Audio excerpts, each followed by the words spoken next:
दक्षिण भारत में भाजपा का खाता भी नहीं खुलेगा, बोले सचिन पायलट। रिजू झुनझुनवाला की चुनावी सभा को संबोधित करते हुए पायलट ने भाजपा पर कसे तंज।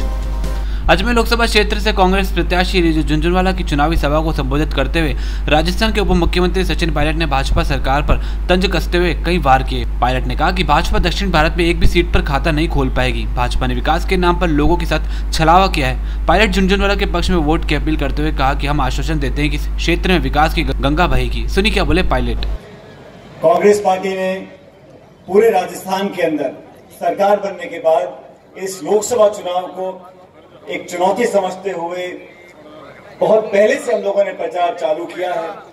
ये चुनाव देश में नई सरकार का निर्माण करने जा रहे हैं।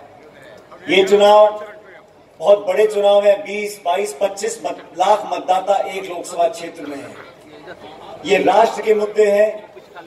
ये वो मुद्दे हैं जो नौजवानों के, आम जनता के रोजमर्रा के जीवन को प्रभावित करते हैं।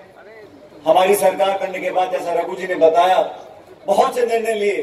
किसानों की ऋण माफी की बात हो, पेंशन की बात हो, भत्ते की बात हो, फसल खरीद की बात हो, तमाम इश्यूज पे हमारी सरकार ने समय से पहले निर्णय लिया। उसका जनता में बहुत सकारात्मक प्रभाव पड़ा है। आप सबके आशीर्वाद से पूरे प्रदेश में कांग्रेस की सरकार बनी है। सरकार बनने के बाद हम लोगों ने प्रण लिया कि वसुंधरा जी के शासन में जो उपेक्षा हुई, जो विकास कार्य को धीमा कर दिया गया था, हम पुनः उसको आगे चालू करें। हमारी पार्टी ने लोकसभा चुनावों के लिए जो घोषणा पत्र जारी किया राहुल जी ने, उसमें वो सारी बातें लिखी हैं जो आज के नौजवान समाज के सभी लोगों को जरूरत है।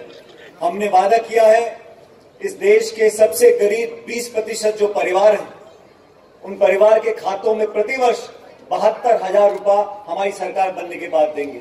और ये 72,000 रुपया बहुत सोच समझ के इस रकम को हमने अपने मैनिफेस्टो में डाला है। मोदी साहब ने सरकार बनाने से पहले कहा था कि 15 लाख रुपए हर खाते में जमा करा देंगे। हम भी बोल सकते थे 20 लाख, 25 लाख, 30 लाख, लेकिन राहुल जी ने कहा कि कांग्रेस पार्टी झूठ बोलने वाली पार्टी नहीं है। जो संभव होगा हम वही करेंगे। और ने प्रण लिया है कि 72,000 रुपए इस देश में जो सबसे गरीब लोग हैं 20%, उनके परिवारों को देंगे।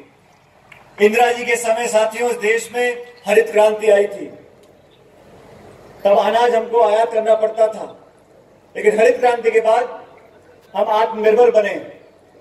फिर श्वेत क्रांति आई, देश भर में कोऑपरेटिव मूवमेंट चालू किया गया दूध को लेकर, और दुनिया में आज भारत का नाम है। हरित क्रांति के बाद, श्वेत क्रांति के बाद आज राहुल जी ने संकल्प लिया है कि देश में रोजगार क्रांति लेकर आएंगे ताकि नौजवानों को रोजगार मिल सके। आज पूरे देश में रोजगार की कमी है। जो सरकार दिल्ली में बैठी है उसने ठान लिया है कि कुछ भी करके सत्ता में आना है, सरकारी एजेंसीज का दुरुपयोग करना है। दमन की राजनीति का उदाहरण देकर उन्होंने इस देश को चौंकाया है। 70 साल से हम लोगों ने जिन संस्थाओं को निर्माण किया है, 70 साल से सब लोगों ने, सब समाज ने, सब सरकारों ने मिलकर जिन संस्थानों को मजबूत किया, हमारे गणतंत्र को, हमारे लोकतंत्र को मजबूत किया, उनको एक एक कर नष्ट कर रही है सरकार।